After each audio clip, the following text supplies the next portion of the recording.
దేవుని పిల్లలు ఎవరు అంటే తనను అంగీకరించిన వారే కాదు. నెక్స్ట్ లెవెల్ ఉంది. తన నామమందు ఎప్పుడో సముద్రం అడ్డు వచ్చినప్పుడు అంటలేదుగా, గొలియాతు ఎదురొచ్చినప్పుడు అది సౌండ్ తగ్గిపోతుంది ఎందుకో మరి. దావీదు గారు ఏమన్నారండి చచ్చిపోయేవాడితో? అంత ఉన్నాడు పర్వతం అంతా. ఏమన్నాడు?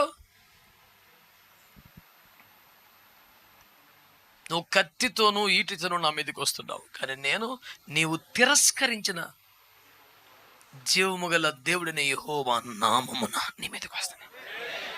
ఆమేన్, హల్లెలూయా. నువ్వు ఆయుధాలతో వస్తున్నావు, నేను యేసు నామములో వస్తున్నాను అన్నాడు.